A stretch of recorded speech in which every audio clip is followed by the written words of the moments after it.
This is The Right Approach. I'm J.W. Judge, and with me is my co-host, Barbara Hinsky. This is a podcast for writers to learn more about the craft of writing as we explore a new topic every week. Our guest today is Brian Earl, who is the host of the podcast Christmas Past, which is the highest rated and most popular podcast about Christmas. He has leveraged that podcast into a book by the same name, Christmas Past, the fascinating stories behind our favorite holidays traditions. So, Brian, welcome to The Right Approach. Well, thank you so much for having me. I've been looking forward to this. So let's start with the obvious. Why Christmas? Why Christmas? Well, I mean, Christmas has always been something that was a really big thing in my household. I grew up in the 70s and 80s, which I think was probably the best time to be a kid for Christmas, just because those decades produced, I'd say, more than twice their fair share of popular culture. I grew up in the era of the Rubik's Cube and the Teddy Ruxpin and the Tyco racetracks and things like that, all of which started coming into my awareness around late fall when these big doorstop catalogs came in the mail. So we got ones from Service Merchandise and Bradley's and Caldor and the Sears Wish Book. You know, we just don't have that kind of stuff anymore. Christmas is special in a different way nowadays, but there's that unique brand of 70s and 80s Christmas that I grew up with, and that I also got to experience growing up in New England. And back in those days, it was still cold around this time of year. I just got word from my family back home that it was in the 70s or so, close to Thanksgiving, but it would be cold and it wouldn't be uncommon for there to be snow on the ground. And so it was really that postcard picture kind of Christmases that I grew up with.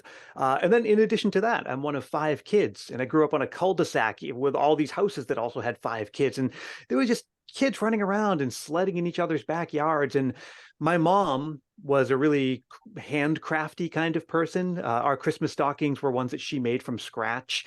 We had all kinds of handmade decorations all around the house. We had this handmade advent calendar that just this year, when all of the siblings moved out of the house, we each took little pieces of Christmas with them. I got all the vinyl records that I grew up with. They're right behind me right now, and I listen to them every season. But my brother got the advent calendar, and I was sad because I wanted to share that with my 2-year-old son. So as a surprise, this year in the mail, I got this package from my mom I wasn't expecting, and opened it up, and she had recreated it from scratch. So, I mean, Christmas is it's bred in the bone for me. I mean, it's pointless to say that as a child I loved Christmas, because what child doesn't? But I really think I got it just woven into the very fabric of my being that Christmas was a very, very special time. Now, it sounds like an obvious thing to say, but if you celebrate Christmas, you probably always have, right? Ever since you've never known a year without it. And so as you grow and change, so does your relationship with Christmas. As a child, it's all about that visit from St. Nicholas and getting as many gifts as you can. And then as you get older, maybe it's about nostalgia for those times, or time spent with family, or the food and the sights and the sounds. And as I'm creeping ever deeper into middle age, I think my relationship with Christmas is to kind of take a look back and say, yeah, not only is Christmas the most wonderful time of the year, and it definitely is that, but it's also the most fascinating. I mean, there's no other cultural phenomenon whereby we change so much about the way that the world looks and sounds and smells, and we change our attitudes and our habits. We change the way we dress, and we even change the way we talk. I mean, when else do you use the word merry? I mean, unless you're describing a merry-go-round, that word exists in our vocabulary as something we trot out for about 6 weeks out of the year, and then we pack it away with the rest of our decorations. So this is in every single tradition that we celebrate. We chop a tree down and put it in the living room. There's a story there. We put a wreath on the door. There's a story there. And I get fascinated in this, I guess, around 2015, where I wanted to understand those stories better. And so that's the story behind how Christmas Past came into being. As you know, I just wanted to jump in and comment. So you have your podcast, which is the most popular Christmas podcast. And I just want to salute you for that, because you're not at the top of the game of a very small universe. You're at the top of a huge amount of podcast and interest in Christmas. That's just remarkable. And I think that reflects your enthusiasm for Christmas and your understanding of the profound aspects of it as it grows through your life. So kudos to you. I mean, I think the reality is I've been around a lot longer than most Christmas podcasts. So that's part of it. I've just had more time to build my audience. And the other thing is most new Christmas podcasts follow the format of two or three people reviewing all of the made for TV Christmas romance movies. Um, and that's not a criticism or anything, but it's just more like if everyone's doing that, it's really hard to stand out in the crowd. Where the story for how the podcast came about is this was the podcast I was looking for. In 2015, I said to myself, I wonder if NPR has a Christmas podcast, because that was the kind of stuff I like to listen to, like Planet Money or Radio Lab. And it was around September. That's when I start easing into the Christmas season around September. I don't want to start listening to all the music and putting up the decorations, but yeah, maybe I'll read a Christmassy novel or listen to something Christmassy on the podcasts. And so I went looking for, the NPR of Christmas podcasts. And when it didn't exist, again, there were very few Christmas podcasts at all back then. I said, okay, well, I can't be the only person interested in something like this. And so maybe I'll give it a try. The problem is I had no business doing this at all. I mean, I'm always quick to point out that I don't present myself as a subject matter expert. I'm not any kind of academic. I'm not an historian. I'm not a journalist. But I had a really clear vision for what I wanted to produce. So I go to those people. I find the historians and the linguists I've talked to so many different kinds of people in doing the show. I talked to the CEO of a candy cane making factory. I've talked to dance historians, people from the theater arts. I go to them and I take their expertise and I read what they've produced. And then all I bring to the table is that I package all of that into a very specific and highly stylized listening experience. So that's what I bring to the table, is my storytelling and production skills to turn this into something that I think and I hope is unique. Again, there's a lot of Christmas podcasts out there, and I love that because they're all, for the most part, tackling a different aspect of the holiday. But at least so far, no one's doing it quite the way that I'm doing it. And so I'm proud of that. So when you launched the podcast, mm-hmm. Did you have any goals or expectations for what it would be? The first season, my only goal was to get listeners who weren't my immediate friends and family. I mean, really, I'm not even being cute trying to say that. I had no idea. Again, like I didn't even own a microphone. I had no idea what I was doing. And so the way I approached it is, well, I know what I'm trying to sound like. So, at least I have a pretty good template to follow. I know I wanted to have a lot of storytelling. I know I wanted to include a lot of input from listeners. So I knew that, the people who submit Christmas memories, they would listen to their episodes and maybe help to share it. And, the first season did modestly well, better than I expected, because the Financial Times did a thing about me and I got some, pretty good response on social media. And so at the end of that season, I said, I think I'm on to something. And then what happened was during the off season, I was getting the kind of feedback I never would have expected, where, I kind of figured after December 25th, no one cares anymore. And I was noticing people downloading it in April or sometime around July. I would get a college professor said, "Oh, I played an episode in my class as an example of good storytelling." I got an email from a museum curator in Germany who was doing some kind of exhibit about gingerbread and wanted to play audio samples from my stuff, like as part of the exhibit. So that's when I said, okay, I think maybe I'm onto something. I'll do it for another season and then another season. And it was always, at least those first couple of years, just one season at a time. And then, here we are 7 seasons later. And even, the last couple of years when I have a 2-year-old, we were in the middle of a pandemic, things were really, really crazy. And it's always, I think the longer I go, every year I take it one season at a time to see, okay, do I have another one of these in me? Do I have another one of these in me? But I think in 2020 is when I crossed a certain threshold for audience growth, where I said, okay, this is something. This is, I think a lot of people enjoy it. A lot of people reach out and tell me that it's actually meaningful to them, not just something, this cute little thing that they put in their podcast feeds around Christmas. They've actually come to rely on it and expect it. And so, yeah, I mean, I think it's grown to a point where it's taken on a life of its own. And that's certainly true with the fact that the book came out this year. So can you tell us about that? And I want to say, I hope. Oh, you got a copy. Lovely. Of course, here's my copy that I've loved. It doesn't show on my screen, and it's going to be my hostess gift and my neighbor gift. And if any of my family is listening, this is going to be a stocking. So this is a wonderful book on Amazon. I'm plugging it. I'm loving it. So tell us about how this came to be. Well, again, it was in 2020 is when I crossed what felt to me like a magic number in terms of my audience growth. And I said to myself, okay, I'm not really sure what the next level is, but whatever it is, I'm probably ready for it. You know, like when the podcast kept growing and growing, the audience was growing. I was getting a lot of just encouraging feedback about, you know, where I could go next from here. And over the years, I've done a lot to kind of build on top of the foundation of the podcast. And when I say foundation, I mean the episodes that come out between Thanksgiving and Christmas Day. Those are the ones that are produced in that NPR storytelling style, where I tell the story behind a Christmas tradition, speak with an expert, and include a Christmas memory. And over the years, I've said, okay, well, maybe I'll do a Christmas in July episode, or maybe starting in September for the people who really get a jump start on the season.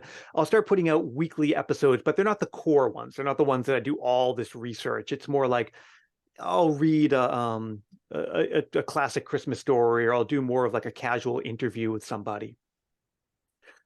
So anyway, those are the things I've been building on top of this foundation of the podcast. And so in 2020, I hit that milestone and said, okay, well, now I think whatever the next thing is. And a book seemed like a really natural evolution, partly because my podcast is scripted. And so I had a lot of written material that I could draw from. And I'm always quick to point out that the book is not simply transcribed episodes of the podcast. I mean, that for several reasons, that just couldn't work. If you listen to my episodes, you notice how they're very written for the ear. I use a lot of partial sentences and a lot of, you know, melody and rhythm in the sentences that I construct, things that sound good, but they'd be kind of annoying to read. So this was more like drawing from a lot of the research and a lot of the interviews that I've done, using those as material. It just seemed like a really natural thing that we could take that and shape it, you know, use that as the foundation for shaping into a different kind of experience, a reading experience. And the way that I pitched it was that I wanted the chapters to be short in the same way that my episodes were, but there would be 25 of them. And the idea is you can read a chapter in about the time it takes you to drink a cup of coffee or hot chocolate during the season. You can learn a little something, but that it's also going to be very visual. We wanted to have lots of little sidebars and trivia factoids in there, lots of classic illustrations, things like that. And so, you know, the idea is that, yeah, so you're showing some images there. They're not showing up on screen, but yeah, they're gorgeous. I'm sorry. Yeah, it's the illustrations, the setup, the formatting of this book is absolutely beautiful. Thank you. Yeah, the art department did a good job on that. As you guys know, as being published authors, the authors don't make decisions about what the book's going to look like. So, you know, it went through a couple cover changes. I'm pretty happy with where it landed. I think I was going to say they gave about the cover that it evokes that nostalgia and that feeling of what the title says it is, that really is just a great cover. The thing is with Christmas Past, and I don't mean the book or the podcast, I just mean in general, is that, you know, the past stretches back about as far as you're willing to trace it. And so the cover has this kind of mid-century look to it. And I think it literally was taken from some mid-century Christmas card. But then, you know, of course, we also have stuff from the 1800s, the 1900s in there, you know, classic illustrations of Santa Claus. And so, you know, I was really careful. That was one thing I wanted to make sure that it's not this pastiche, right? It all needs to kind of hold together as one unified look and feel. So, you know, the kind of mid-century cover and then the 19th century illustrations inside, I had my concerns at first, but I think it all came together pretty well. Beautiful. And it's arranged well. You can find, you know, a different topic that you're interested in. You're interested in the food or whatever. Mm-hmm. What's your favorite one? Can I ask, do you have a favorite? You know, I've been asked that question a million times, and every time I've given a different answer because I have different favorites for different reasons. A big part of the reason I started the podcast and then the book is because I wanted to do these nerdy deep dives into the stories behind Christmas traditions. And I'm really looking for surprises and hidden connections, the things that, you know, you've probably heard something about the history of Santa Claus before. Oh, that Coca-Cola really invented him, or, you know, these little factoids you hear on the internet. But I always like to dig deeper until I find something that surprises me. And some of the surprises that I've had in the research are what I call these kind of well, duh kind of moments, things where it's like, yeah, of course that's true, but I've never thought about it before. And so the first thing that comes to mind is the idea of Christmas movies.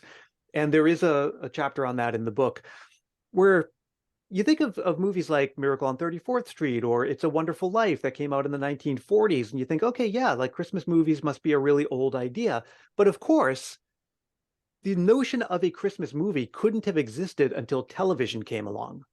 And if that must be true, because it's not as though the movie theaters would run the same movies at Christmas every year, and you would have a tradition of going to the theater with your family to watch those movies. Only once you could watch them on TV did the notion of Christmas movies as a tradition or family practice come along. And if you look at the stories behind Miracle on 34th Street, that didn't even come out around Christmas time. It came out during the summer because that's when people go to the movies most frequently.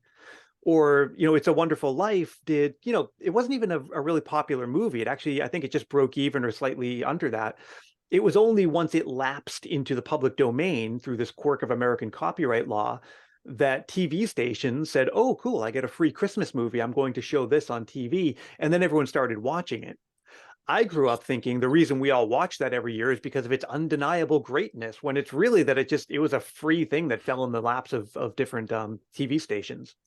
So there's a lot of little surprises like that, little hidden connections, things like the Christmas season wouldn't be what it is were it not for the invention of plate glass. You'd never think like those two go together, but once plate glass became really common, it's actually an old technology, but more like toward the end of the 19th and early 20th century, especially with the development of major metropolitan areas in the Northeast, like Philadelphia and New York. You have department stores like Wanamaker's and Macy's with these big window displays, and toy stores with plate glass displays, and window shopping became a thing. And it became a huge part of the way that we experience Christmas and celebrate Christmas, part of the way that families walking down the street. That's one of the ways that it's Christmas, and part of the way that children communicate to their parents. A little thing like the invention of plate glass has this enormous ripple effect that changes Christmas forever. And the book has all kinds of little things like that. Like, what's the connection between Christmas and rail travel, Christmas and refrigeration technology? It's all there, and it's all hidden under the surface if you're willing to dig a little bit. Well, I love the chapter that talks about the difference between saying Merry Christmas and Happy Christmas, because the Brits Happy Christmas, and it's fine, but it kind of irritates me. Let's get with the program. It is Merry Christmas, people. Mm-hmm. So anyway, I'll quit talking, but obviously I am just really in love with your book. Oh, thank you so much. So how did you Merry find... versus Happy is a funny one, because Christmas was banned in England for a long time under the puritanical government, and after the Restoration, right, it came back, but it had sort of been wiped out, and it took a long time for it to work its way back into the culture. And so it kind of went through this messy, weird period where people weren't really sure what it is, and it's not as though every community celebrated it, and many of those that did, especially around London, Christmas had kind of become similar to the way that we celebrate, say, the 4th of July or Mardi Gras or Halloween, more like something that you celebrate out in the streets as a community, rather than something more like, let's say, Easter, that you celebrate in the home with your family.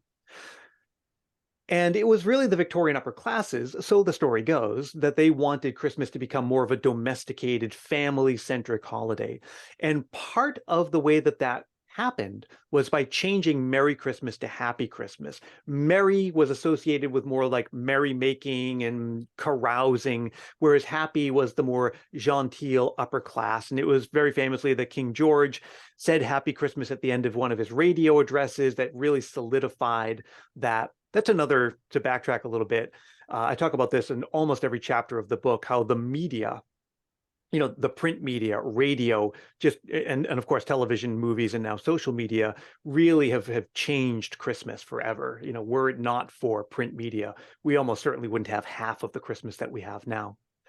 So in England, they say both Merry and Happy Christmas. Around here, we say mostly Merry Christmas.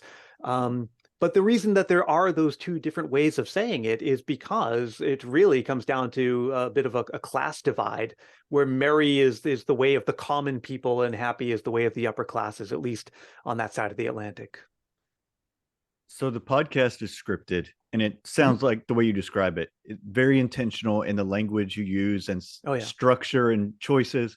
So how Mm-hmm. did you enjoy the conversion process into making that into a book? Yeah, because I think there's a lot of overlap in the Venn diagram, right? Because number one, the thing that makes my show what it is, I hope, is the storytelling. And the way that I tell a story is going to be the same whether I'm speaking it or writing it. It's just more that when I'm talking, I can use shorter sentences or sentence fragments. And the way that I deliver my lines is a little different from the way that I'm talking now. I kind of get up close to the mic and I have this, this like rising and falling of my voice that kind of, as I'm writing, I'm thinking about that. I'm thinking of the rhythm and the punctuation. I'm thinking that, oh, this would be a good, at the end of the sentence, the music is going to change. It's almost like audio punctuation. So there's a lot of that. It's a different writing process because I'm thinking of like a shape and a listening experience. And in a lot of ways, it almost feels like writing a song in certain parts because there's going to be little breaks and segments, and I want to end on a punchline when I'm writing for the ear. Whereas in the book, it's different. It feels like I'm writing an essay. And that was all made really obvious to me as I was taking the material that I had used for my episodes and trying to reshape it. And, it certainly wasn't you just dump it into a Word document and that's your chapter. I mean, it was, you really, really have to think about it in a very different way from the, perspective of someone who's going to be sitting with this thing in their lap. So it's just a different challenge. I mean, there's a lot in common. It's words and you're shaping them into something, but it really feels like a different animal. So I don't know, it was fun to kind of exercise my writing skills that way too. Although I do have to say I'm much more comfortable with the audio storytelling. So you have a seasonal and niche product. Mm-hmm. What have you done to market it and make people aware of it? Well, a lot of this, talking to folks like you and being on podcasts, I've been doing around the Bay Area, some where I live, some in-person things. I was at the Great Dickens Christmas Fair recently, which is this wonderful Bay Area tradition. Did a book signing at my local bookstore. Going to be doing all kinds of library talks too. So the town where I grew up is Stoughton, Massachusetts. I'll be doing a library talk for them next week. I'm doing a talk at the Mark Twain House and Museum. Did a little talk at a museum here in Campbell, Massachusetts. So things like that. And then, of course, just a lot of online, marketing, social media, things like that. I have a publicist through my publisher who's been pitching the media. So fingers crossed that we'll get a little bit of a broad exposure. Just even a little bit of that can go a long way to help people become aware of the book. So it's the full court press, as they say. So this is my second podcast. My first one, I'm a lawyer, and my first podcast was an interview-based podcast with lawyers about lawyer stuff. And so now we're doing interviews with writers, and I had some very unexpected positive results that came out of the podcast that I never would have imagined to have come out of it when I started it. You've been doing this for this seventh season now. Mm-hmm. What are some of the things that have transpired for you unexpectedly that arose out of the podcast that just you wouldn't have dreamed of it? I think, and I talk about this in the preface to the book, and this is just a representative example of the kinds of things that have happened. Last year, I got this wonderful email out of the blue from someone I'd never met before, who was a listener, and was telling me about this cousin of hers who is her best friend.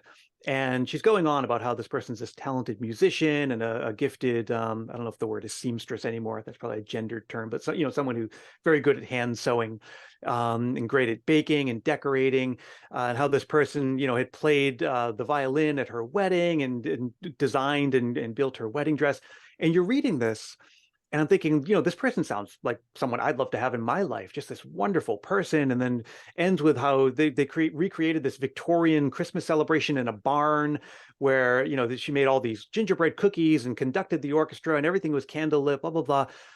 And then toward the end was the gut punch, was that, and I lost this person last year after a 3-year battle with brain cancer. And this year, I'm really not looking forward to Christmas because it's going to hurt. It's going to be my first Christmas without her. But I've been listening to your podcast, and it's kind of helping me find a little bit of comfort and joy during the dark times. And the thing is, like, when you get a letter like that, I mean, first of all, it's super flattering. And there are times where I kind of have to consciously try not to get carried away with feeling flattered, because like that's not the point. The point was that when I get a message like that, and they're not uncommon, I get things like that pretty commonly nowadays, is when that's when I realize that this is no longer just me, this little, guy who designed software in Silicon Valley and did this as a passion project on the side, that this has taken on a life of its own. And to some people, it's actually kind of important to them. It's something they look forward to every year. It's become a bit of a Christmas tradition for them.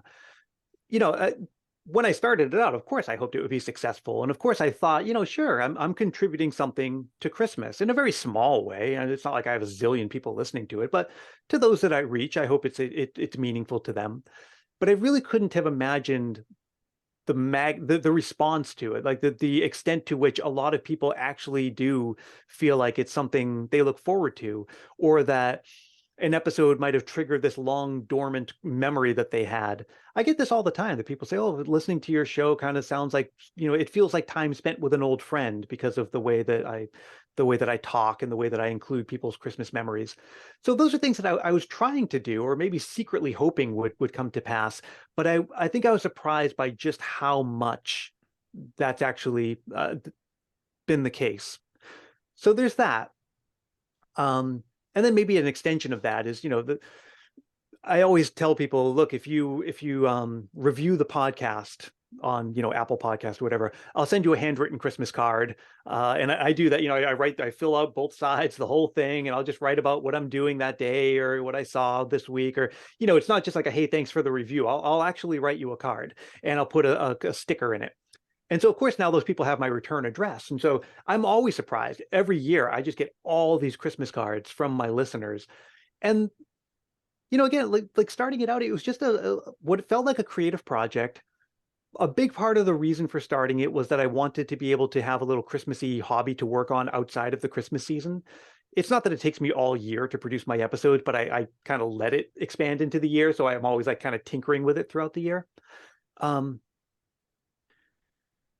I kind of lost my train of thought there, but yeah, well, that's the all right. idea that, yeah, go ahead. I was going to say, as we kind of get ready to close out here, I want you to talk about, it's taken a lot of intentionality and even ambition to a degree to keep this up over 7 years and grow it and expand it. So talk about why this creative project was important enough for you, who has a job and a family and a lot going on, to not only start it, because lots of people start things and abandon them along the way, but to keep this up for, an extended season of your life here. Yeah, I think part of what is keeping me motivated is, like, number one, I love the process. And part of me feels like this year I got all of my episodes ready to roll well in advance, because I knew that with the book and with baby, I'd be busy with a lot of things like this. And I also just wanted to relax and enjoy the season. But what I'm finding is that there's really not much that I need to do. And that's kind of driving me a little bit antsy, right? Because I want to be engaged in this process. And so I think it's intrinsically motivating. I love the research. I love talking to the experts. Some of the most interesting conversations I've had in my adult life have been talking to the people I interview for the podcast. So yeah, I don't really need a lot of push to continue to doing it. I feel like it runs on its own steam. But then, yeah, the way that it just keeps growing, and I'm continually surprised by the responses or just the opportunities that pop up. Even just this past weekend, I did a book signing at my local bookstore. And sure, it's nice to sell some books, but it's also just nice to meet the people that come in and just make connections. And it's really been a very surprising gateway in that respect. It just, I've met so many people who've just really become a part of my life, and that I really value all those warm connections that I have with people. That's kind of what Christmas is all about, right, is having those nice warm connections and the season of giving and brotherly love and all that. But to actually sort of make it my business, to create a brand around that, I hate to use the word brand, but I think you know what I mean. It's just really fulfilling, and I don't really see any reason to stop doing it anytime soon. Well, make sure before we go, let's tell people where to find the podcast and find the book. Well, Christmas Past is the podcast, and you can find it wherever you get podcasts. And the book is on Amazon. It's also called Christmas Past. Probably the easiest way would be to go to christmaspastpodcast.com. That's where you can find links to everything, including the book, all my social media, and so on. All right. Well, that's perfect. Thank you so much. I think this has been really informative for people about how they can transform one creative process and idea into another, and also develop a community of people who are similarly minded. Yep, absolutely. Well, thanks for having me on, and Merry Christmas to everybody. Merry Christmas. Thank you.